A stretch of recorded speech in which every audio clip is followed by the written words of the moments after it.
something that I'm very curious about is that you have balanced your mainstream Bollywood ventures, your independent cinema, theaters, the web series very effortlessly so far. Some very good projects that have been delivered by you. So, how exactly do you go about choosing a particular script to work on? Well, I guess I look for what kind of impact the character has on the story. I look for an interesting characterization. I look for what change the character brings about in a storyline. That's what interests me mostly. And then, of course, the character traits itself. If it's something like even if I'm being offered a lot of comedy roles, I like to look for something which is in a slightly different comic space. So, if it is Nautanki Sala, should be different from Bandish Bandits. If it's Bandish Bandits, should be different from Delhi Belly. If it's Delhi Belly, should be different from Tripling. I mean, so even if it's all funny, the tone of the humor and the way in which its approach needs to be slightly different so that it doesn't get too repetitive. So those are the things that I kind of look for. Then, of course, the director, the script itself, the production house, that makes a big difference on how things are released and how things are projected today. So that also makes a difference to the selection. So many different factors go into it. Yeah. So something interesting that you have highlighted, and my next question was related to that. When in your career point did you get to know that comedy is your forte and that you are most comfortable with that?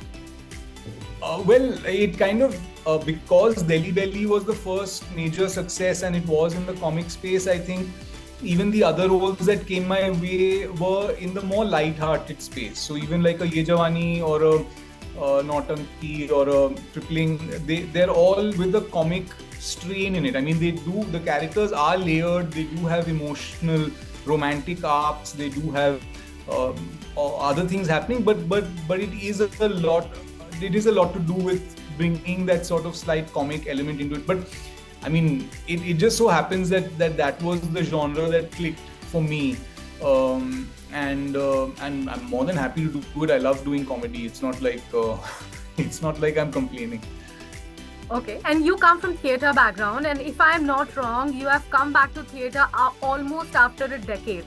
Yes. But according to you, do you think that acting in front of the live audience when you don't have the option of re-record or do any retakes, it sort of own your skills as an actor? Do you prefer theatre acting more, or would you like to do more of the camera acting? I think they're both different skill sets. I think many times people say, oh, theatre acting is harder and theatre acting is tougher or real. Or I don't agree with that. I think both are difficult in their own way. Film acting is very difficult because you have a camera, you have angles, you have editing, you have and you don't have linearity. That's the main thing. You don't have stuff that's being shot in a linear fashion. You have a mix of scenes happening in any order, and you have to graph your character through 5 months of shooting, knowing exactly at what point that character is in a mental state. So I think that's challenging in its own way, and you do all this prep and then you get ready and you this and that, and then suddenly you're shooting only for 10 minutes in a day. You will be actually shooting apart from doing touch up and your hair and your costume and your thing. वो सब कर आके you're finally shooting 10-15 minutes of actual shooting time. And that is very, very difficult as well, and to get a performance out of just that much. Whereas on theatre, we have the liberty ki, acha, abhi 2 घंटे के लिए, it's just me and the audience, whatever, 1.5 hour, it's just the two of us. Now we're just going to have this kind of back and forth, and that's it. Whereas in film, I'm going to do this over 5 months and then you're going to watch it and respond to it. Yeah. So it's very, very different and very difficult. So I don't consider one greater or inferior in any way. They're just two different skill sets. Let's come back to Delhi Belly though. It was released in a year when dark comedy was something very untouched in terms of the genre. Right. And I still believe that it was a movie which was way ahead of its time. But if we look back at the character that you played in the movie, do you think that Indian cinema has now come too far in terms of the dark comedy, and how exactly do you see, the evolution? No, I mean, I think it was accepted even at the time. The film did well, but I think that today it might be accepted even more so. Um, but I think we've had dark characters. We've had characters who are dark but have made us laugh. So we've had characters like that. But I think tonally it was a film that kind of stood out. Not just the character, but the whole film tonally was in a different kind of space to what we're used to on the big screen in India. So I think, and even today would be as funny and relevant, I think, if it was put out there. But yes, that Indian films and Indian shows, for that matter, have gotten grittier. They've gotten darker. They're exploring themes that are serious, and sometimes doing it with humor involved. So there's a lot of stuff happening in the Indian streaming space as well as in the film space, which is really pushing those boundaries now, which I think is a great thing, and using more real people, real looking characters, which also audiences have accepted. Whether it's in streaming shows or whether it's movies from the Telugu, Tamil, Malayalam industry, which also people are resonating with. Who are more real-looking people, everyday-looking people, and I think Delhi did have some of that. Like while they were slightly heightened, my character Nitin was a roughed-up kind of boy who was trying to make his way, being a photographer. So that roughness and that not that fully hyper-groomed or hyper-beautiful or that beautification of characters that we have. I think Indian audiences now like slightly roughed up, messed up, whether it's emotionally or physically, people, because they're just more interesting. Let's speak about the streaming platforms as well, because you have had some very successful ventures running with TVF, be it the Tripling. If I could speak about Sandwich Forever, if I could speak about the very recent Bandish Bandits as well. How do you see the growth of streaming platforms and people's sudden shift from big screen theaters to a very compact and relaxed spaces at their places? Yeah, I think that we've done it to ourselves in a sense that we've made it more and more difficult for people to go to the big screen. I think we've kind of outpriced it. We have also, I'm not a big fan of the experience anymore because there's too much advertising when you go for a film. You're watching 20 minutes of ads, you're watching another 20 minutes of ads during the interval.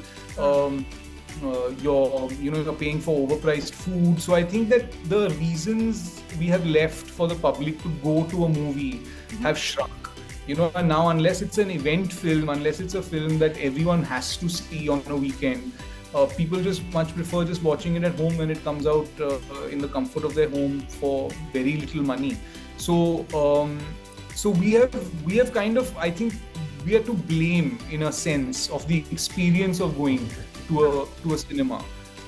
That has also led to people wanting to just sit at home or wherever you're in a train, you're traveling, you're watching a show, and of course people's attention spans have changed. Now it's even less, so I don't even know what the future is going to be. It's a scary time. People like watching 30-second content. Like this interview will be shortened down to a nice 30-second clip, which will be more popular than the whole interview. Which is the reality of the day and age that we live in. So we just have to be, just used to that now. And speaking about Bandish Bandits, because you have already mentioned that even if you are doing the comedy, you would want to seek a different kind of comedy for each of your characters, right?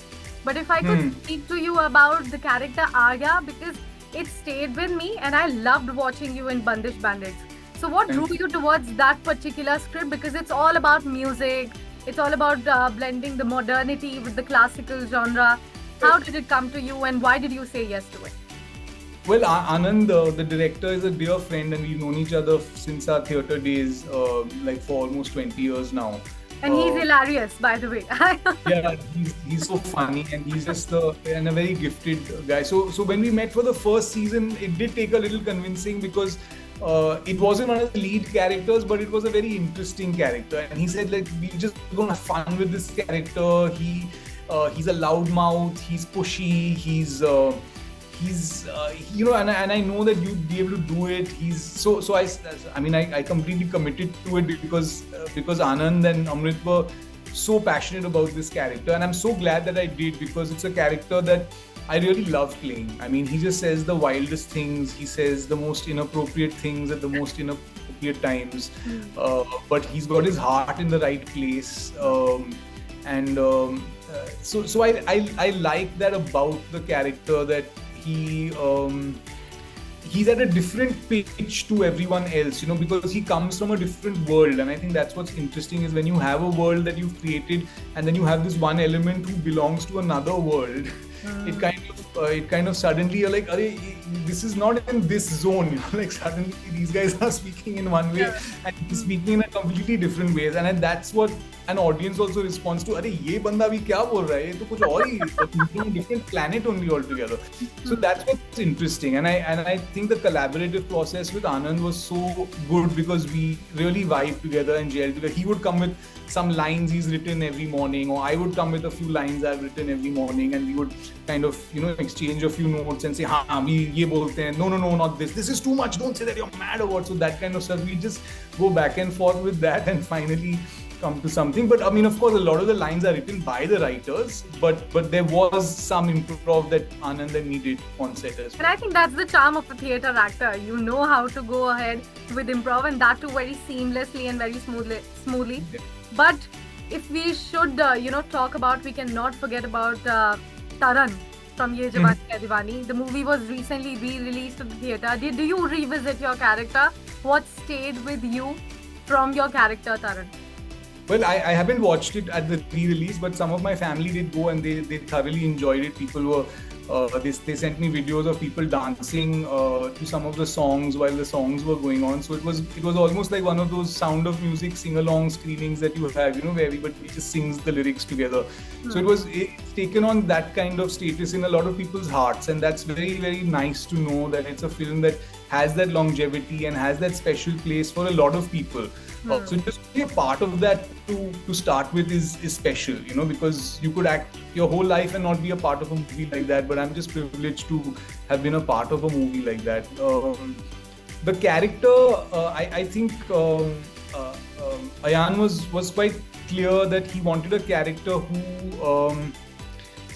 who does bring about some amount of change. Like he does inflict change on your lead, on one of your principal characters' mindset. So when he views this person and when he sees what this guy is doing for the woman that he loves, he kind of changes his mind, and he kind of changes his perception a little bit about how his life is going. And that's the impact that a character should have in a movie, because then it's not a wasted character. It's a character that brings about some mental change in another character, which is nice, so that's why I think it's something that stays with people. They have the same change in their head when they're watching it. And the credit to that goes to the writers. And the word that has been used a lot of times for your character, the biggest green flag ever. I think all of us girls would agree that Taran was one of the green flags that we would want in our life. But apart from that, let's also talk about your podcast, because you have a very separate and different kind of fan base to your podcast. How do you go about it? How do you think that, what should you be shooting in each of the episodes? Well, actually, it started more as just a purely audio podcast. We were only doing audio, and very recently, just a year and a half or two ago, we started doing the video version as well. We're not very comfortable doing the video because we actually liked the audio. There was a certain purity to it just being audio. You can't see these two people, they're just voices in the dark. But now you see them, I don't know whether it's better or worse for it, but it's different now because you can see the two of us, but the format is still the same. We just discuss something that's happened or occurred to us in the last 10-15 days. We write down some points and then we chat about it. And it could be the most inane thing, the stupidest thing, the things that just trouble people in their everyday lives, quite Seinfeldian in that sense, just things that just irritate you or something that's intrigued you. So yeah, we just sit and we chat about it, and then people send in their own sort of musings on their own, or their own conundrums, as we call them, with what's troubling them in their life. And then we try and answer those. So it's a fun format. It does have its own very niche, small fan base, but there are people who do. But a very dedicated one. That's why I said. People do watch your podcast. They love watching it. And last but not the least, Kunal, I would really like you to highlight this, episodes, and in fact all the projects that you are doing in the pipeline at the moment. A little bit of scope about it. I can't name them, but I'll just tell you briefly the stuff that I'm doing.